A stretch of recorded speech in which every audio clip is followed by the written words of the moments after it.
Yes, good evening. Good evening.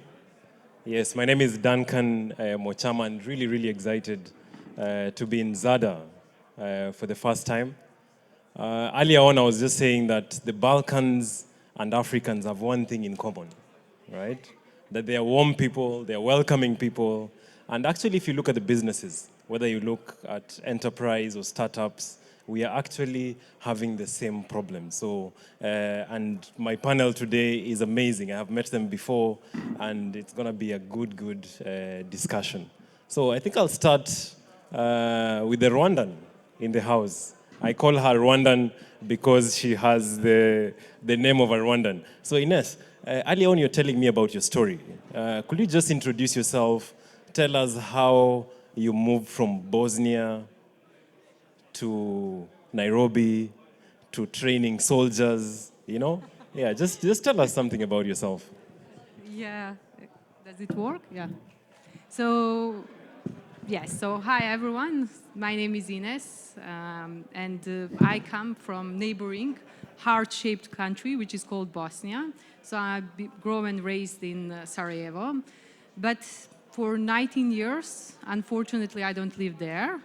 I started my professional journey in Paris, where I am living right now. And I would say that my career has been very diverse. So I worked in marketing for L'Oreal, where I managed 23 different countries and 3 different brands. From that, I changed and moved into training soldiers, so working for the French Ministry of Defense, where I created a specific test to train the army in mathematics and I would say logical test. But my most significant position was the one that I got 4 years ago, which is in the startup and the tech. And it's also one of the most challenging roles I have been. And today I'm here coming from Megi Health as a co-founder and VP of Growth. And we work in Europe, UK, but thanks to the Megi, I also came to Africa, to Nairobi, and visited actually a couple of the countries of the continents.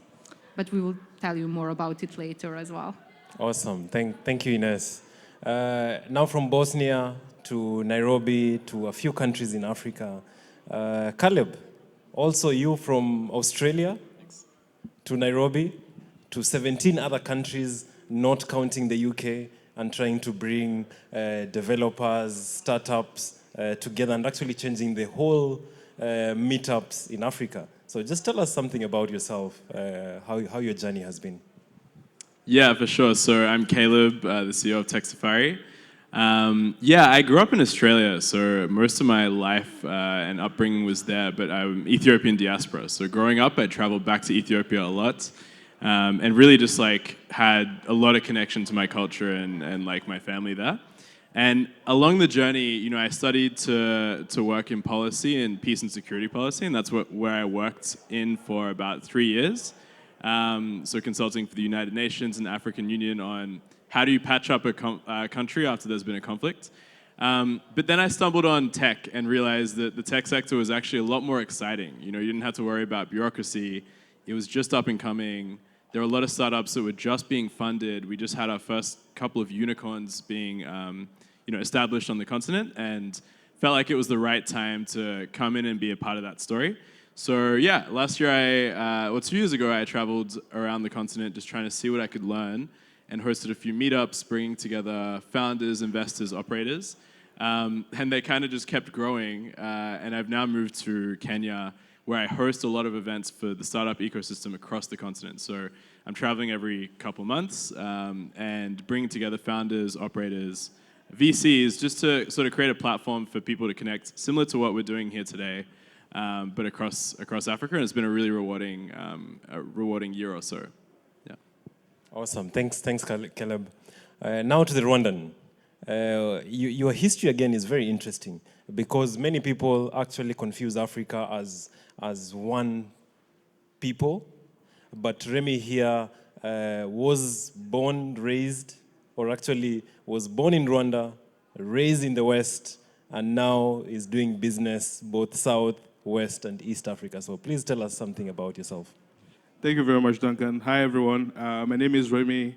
I'm a co-founder and CEO at Pindo. So yeah, I was born in Rwanda, and as many of you know, during the war in Rwanda, a lot of family actually have been relocated to different parts of the world.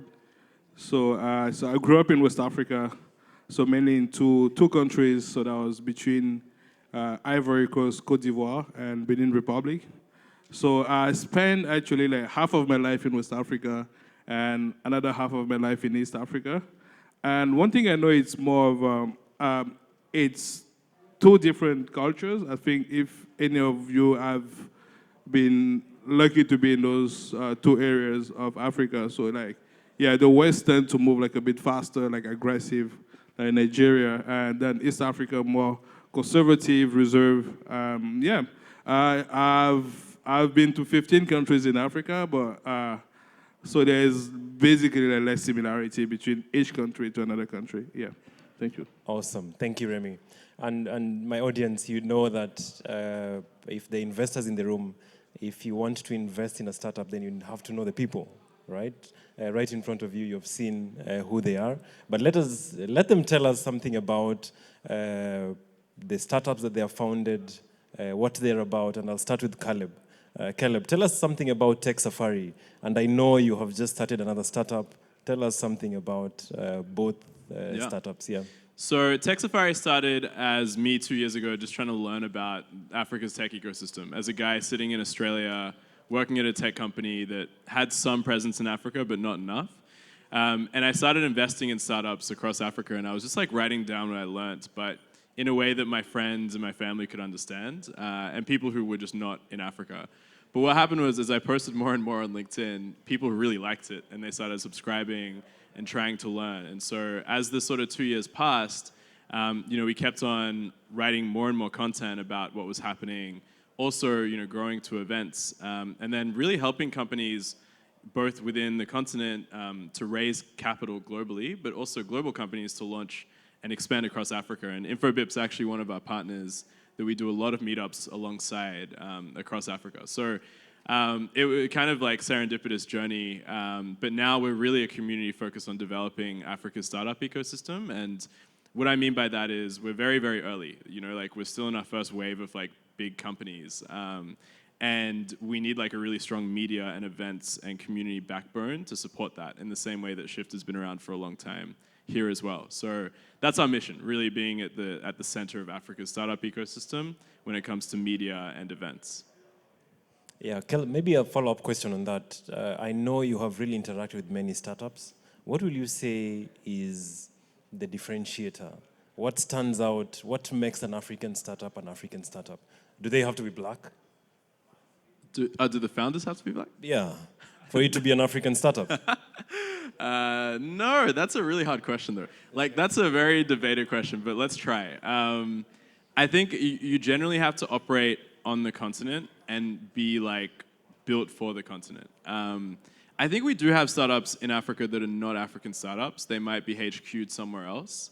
And they might have operations there or a segment is there, but they're actually very global, and there's nothing wrong with that. But the way I would look at that is like, are you building from the continent? Is most of your team here? Are the beneficiaries here? And then, ideally, are you operating or working on a hard problem here?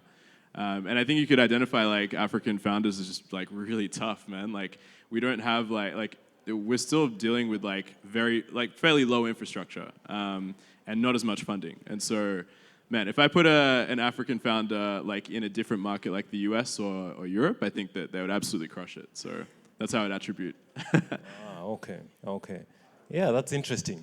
Megi, personal heart assistant. What is Megi Health about? Yes.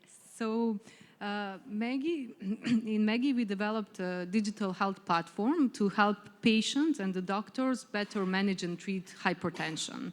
So high blood pressure or hypertension, for those who are not familiar with, it's the number one cause of the cardiovascular disease, which is actually the number one killer in the world of all diseases. So we are a spin-off of the specific cardiovascular clinic coming here from Croatia. And since 2 years, we are, I would say, quite established in the region, so starting from Bosnia and Croatia. And due to the, I would say, rapid development, we have headquartered the company in the UK, in London, where currently our research and development team is also based. So how we got to Africa, it's, I would say, very random, a couple of months ago when we started exploring this market. So we got a hospital from Mozambique who came and talked to us and explained a little bit more about the market. And this is when me and my team, we started thinking about the potential. Could Africa actually be our next market? We know that everyone is going to the US, we know that everyone is going to Middle East, but not many healthcare companies coming from Europe are going actually into Africa. So what we understood is that basically there is a big potential. So hypertension, while very known in the US and Europe, it's something that it's still not at the awareness level that we want to be in Africa, because they had, of course, over the past years, more problems on how to tackle the yellow fever, AIDS, HIV, and malaria. But now, as the region is developing, so we have basically urbanization happening, lifestyle changes are happening as well. So this is actually the hypertension is starting to be on the rise, and also the awareness about this disease is also on the rise. So at Megi, we have saw the potential and started actually to be the first and actually the pioneers who are actually challenging this and tackling this challenge in African countries. So currently we work in Mozambique, Kenya, and thanks to our partners in South Africa as well. Thanks, Ines. There's this, I don't know if it's a misconception, you tell us, yes, that people think that Africa is, there's a lot of diseases in Africa. Is that the reason why you went to Africa? No, not at all. So, like, I would say that hypertension, it's not on the awareness level, which is actually currently in Europe. So going in the US, or actually really expanding rapidly in Europe, or even in the Middle East, that might be at the stage also an easier road. But what is interesting from Africa, it's the different factors who are influencing on our decision. So first of all, it was very surprising for us as well, is this technological knowledge. So we are an omni-channel platform, but most of our users are currently using WhatsApp. So coming to African market and seeing actually that our users, so patients are over 50 years old, and all of them on the camps, medical camps that we run, knew how to use Megi, was very surprising for us. So completely prejudged that it has been eliminated. The second reason was this growing infrastructure. So basically there is an infrastructure, healthcare infrastructure that is currently building in Africa, and we are actually really inscribing our product into this infrastructure. So it's basically those two challenges on the patient sides and the doctors. It's somewhere where Megi is from the start and tackling it good by now, I would say. Awesome, thank you Ines for that. Moving on to Remy. Remy, tell us about Pindo. I know you are one of the few African startups that are really pioneering AI. How did you get there, and what is Pindo about? Yeah, thank you very much. So, Pindo was built out of frustration and also lack of infrastructure. And I remember in my previous startup, so we were helping people how to save money collectively. And then most of those people were farmers. And then one of the common problems those farmers were having is that they couldn't read and write. And then our solution was deploy with USSD, if you know USSD infrastructure. And saying that, and also like one day when I visited actually like one group, I was like, the only way we can solve we can solve this issue for this community, it's building voice AI solutions in their languages. So how could they actually interact maybe with a voice assistant and being able to contribute? So this was more of like, how do you build now like a voice AI infrastructure data set in the local language, and how do you also like build a robust telephony infrastructure where people can also make calls? So that's how like we built Pindo. So based on actually this experience, my co-founder and I, and yeah, and now at Pindo, we are transforming how organizations engage with their customers through voice AI in African languages. So we currently have 3 language models. So that's Kinyarwanda, Kiswahili, and Luganda at the moment. And I'm also happy to share that we won one of the best Kinyarwanda and Swahili model worldwide with respectively 8 and 12% word error rate. Yeah, thank you. Awesome, Remy. And if you look at Remy history, has Pindo made any difference in Africa? Looking at my history, yeah, I think we're on a good track, right? Because you look at the continent, you have almost 600 million people who are farmers. And most of the people also are digitally literate. You will see people using maybe like smartphones, but they're only on WhatsApp and YouTube.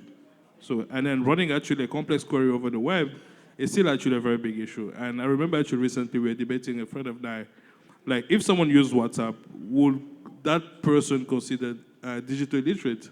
And then most of the people said yes, yeah, which is actually accurate, right? So yeah, that's actually why you have like a lot of interaction on WhatsApp, but you also have like people who can actually run complex, maybe like a banking transaction, maybe over the web, yeah. Okay, awesome. Let me turn back to the audience. Earlier on, a question was asked. How many of you have been to any countries in Africa? Maybe just by a show of hands. Ah, I can see. Okay. Question number 2. How many people are running a business in any of the countries in Africa? Ah, interesting. Question number 3. Has your business, raise your hand if your business has made any difference in Africa. No hands? No hands? Okay. Oh, just a little difference. Okay, no, not a problem. So I'm going to open up in a minute or so just questions from the audience. We have seen that the panel is really vast with knowledge and experience in Africa. So if you have any questions, just raise your hand and then I'll take the questions, okay? Back to the panel, and maybe I'll do Ines. Why would anyone care about Africa? Why would you care about Africa and doing business in Africa? Yeah, so to be honest, I would say, if you asked me this question 2 years ago, I would ask you this question as well. So I would contract question you. But so when we started talking with our first clients, like the approach was very different. So as we work in the healthcare, so we do understand that everywhere we go, we are improving this operational efficiency, we are cutting the costs. But then when we talk to the clients and partners in Africa, their main thing is like, you are really helping us out. So we are actually really doing an impact in Africa. So this was, I think, the first thing. Of course, you think business, but this was also like personal satisfaction, like why we would go to Africa. And the second reason is because I believe that Africa, and at least what I have seen only a couple of the countries in Africa, I believe that there are this tech community, there are the people, there is the young population, as I know that Africa, especially Kenya, has one of the youngest population in the world. And when I came there, I have felt the vibe, that there is this startup and the tech vibe. And I think those are the people that are going to make a difference in the next couple of the years. And as Caleb said, if you bring one African startup somewhere abroad in US or Europe, I think also they would really rock. And I think those are people that we can learn something, we can take something from them, understand and exchange the experiences. Awesome, Ines, you're perfectly right, because Africa in general has 1.2 billion, about 1.2 billion people. 60% of that population is under 25 years old. If you look at East Africa, the median age is about 19. So in our earlier presentations, one of the speakers was saying that you have to build businesses that last for 100 years. So you can imagine if you have a younger population, the youngest continent in the world is Africa. Yeah. So if you want to build a business, then Africa has to be in your radar. Remy, What are some of the challenges, one, that you have encountered building a business? That is one. And then number two, I know you've raised a considerable amount of funds over the years. You've attracted a lot of investors, 4 or 5 if I'm not mistaken. What are some of the challenges and what has made you and your company be this successful? The first actually challenge, I think maybe like, especially like everyone on this panel as well will face running a business in Africa, it's talent.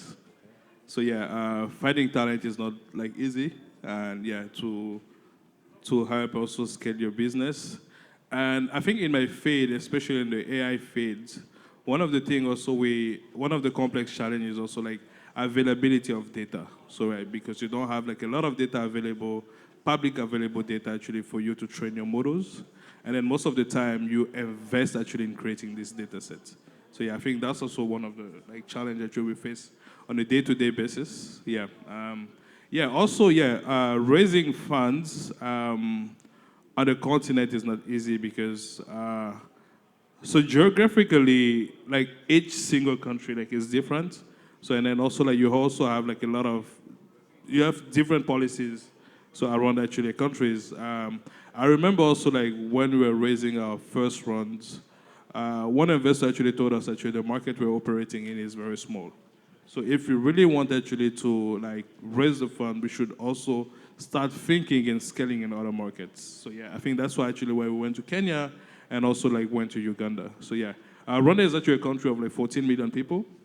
But I believe that, it might be small in the eye of an investor, but it might also like be very big in terms of actually the potential, Talking about Rwanda has, and the president has really made an open invitation to any organization, company out here to actually go and use Rwanda as a test bed or do trial. Could you just talk something about the policies around your country? I think I think Rwanda actually as a country have done actually a lot. So I think they've been able to attract like a lot of startups. I don't know if you know a startup called like Zipline. It's also like a unicorn.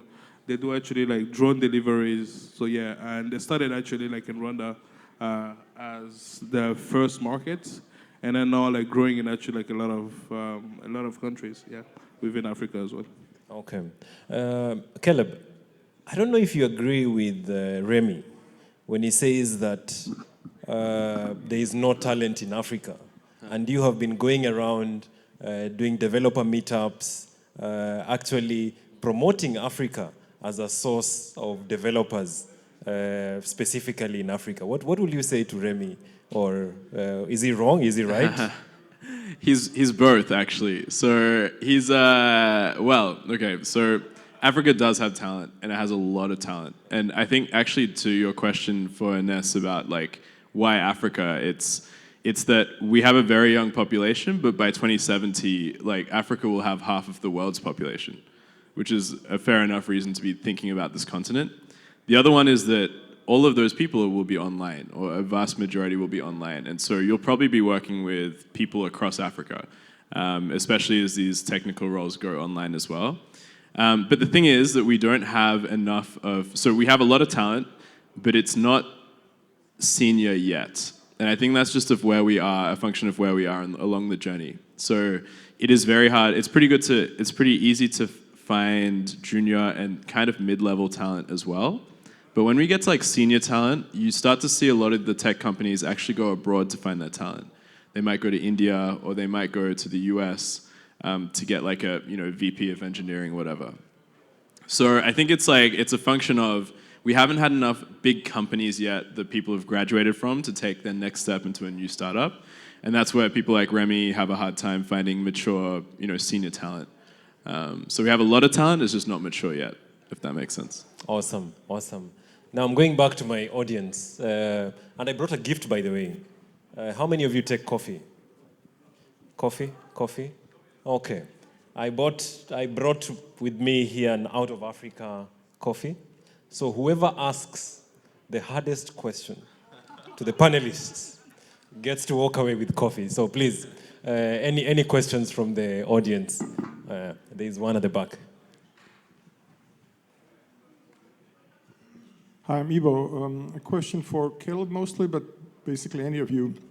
So about 10, 15 years ago, if your startup was from Central and Eastern Europe, and you came to London or New York or San Francisco, you were usually viewed upon with skepticism. So you're coming from a region that's undeveloped, that's kind of unknown, and it's a risk factor, et cetera, et cetera. Now, over this time, this perception has changed. So today, if you come to London from Croatia, or you come from Estonia or Romania or whatever, you have a positive, you're viewed upon more positively than maybe Western European startups, because the region has in time developed a reputation for very successful startups, very hard-hitting, et cetera, et cetera.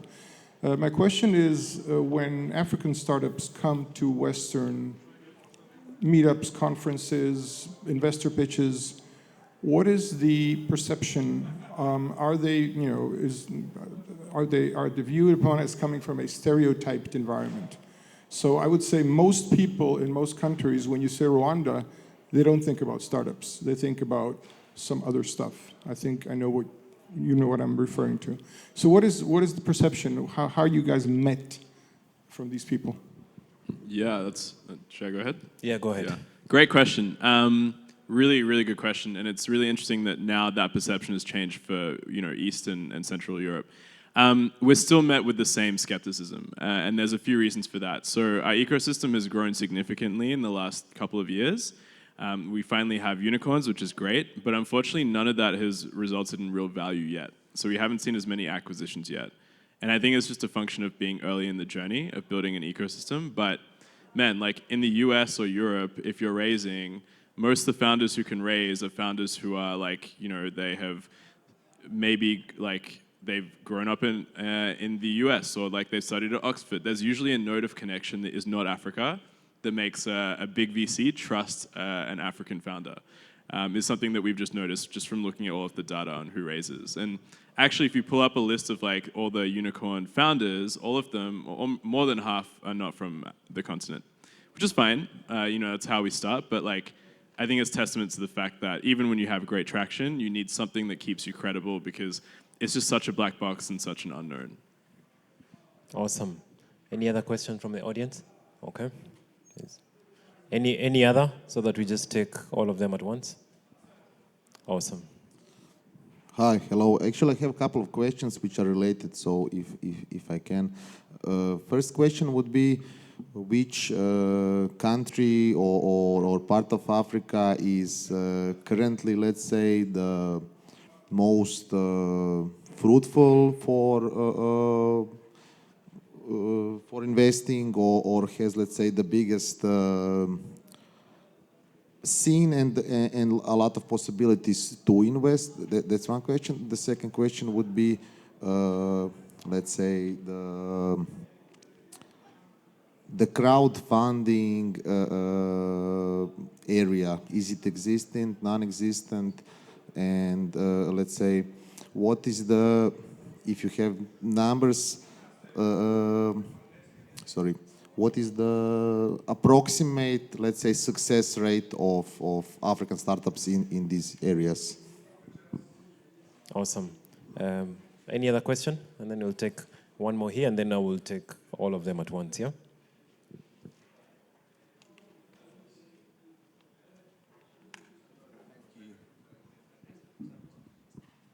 Thank you. And thank you for the provocative questions as well. Can you give any specific ways where you've adapted your product or your strategies in response to being in a particular market? Thank you. Awesome. I think I can start with Remy. I know you actually pivoted some of your products to fit in the different markets. And then just with your closing comments, and then if you can answer either of the three questions, then that will be great. Yeah, thank you very much. I'll start actually with your question. I remember we started providing actually an infrastructure business, which was mainly giving SMSs to companies and also voice capability. And I remember also traveling around Uganda and Kenya most of the time, and also interacting with people over there. and then found out it will be hard for us actually to scale this product. And also like some of the questions which were recurring were more of like, how could people also like engage with like their customer over voice basically in their languages, because I was mainly like talking to agri-tech entrepreneurs back then. I think that's actually why we had to really speed up actually like the development of our voice AI solution and also like raise funds. So yeah. Ines? Maybe just to connect to this question, which is just asked. So we are actually, we didn't tweak the product yet, but we are also thinking about the ways how to do it. So our platforms work really well if a person actually needs to have a blood pressure monitor at home. And due to the high prices, this is not the case in Kenya or any African market. So currently we also are figuring out how to actually better maybe polish the solution or ask different questions to the patients in Africa. But we are just actually from a couple months ago, so yeah, different. Maybe just for the market, should we? I mean, me as a foreign company coming to the African market, for us the best starting point was Kenya for a couple of the reasons.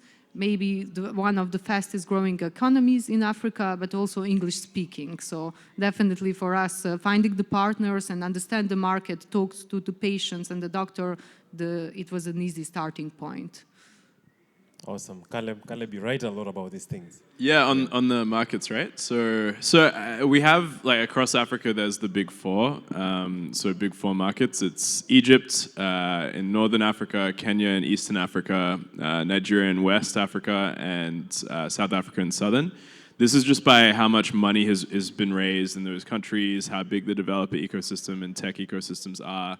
And they're typically where people land if they want to launch a company, or you know, people like Remy, for instance, will move from Rwanda to Kenya to set up there. So those are the big four, but like, I think that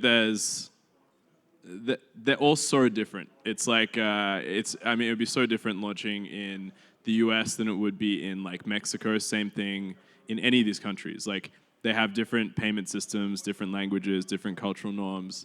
So it means that when you look at a market to expand in, you really need to understand like what's happening on the ground, and it can be very different for every country. One example, we just did a scoping study for a big French fintech that wants to launch into across Africa, and they were looking at Tanzania, Kenya, Nigeria, thinking they'd be the same. Strategies are all completely different, and the relationships you have to have completely different. The regulations also different. So, yeah. So, in thinking about where to expand, I guess it's just like, where is the need, and then like where has the easiest or like the closest affinity to your product or what you're selling. That's how I think about it. Awesome. Thank you so much. Yeah, and that will be it for us. Yeah, amazing.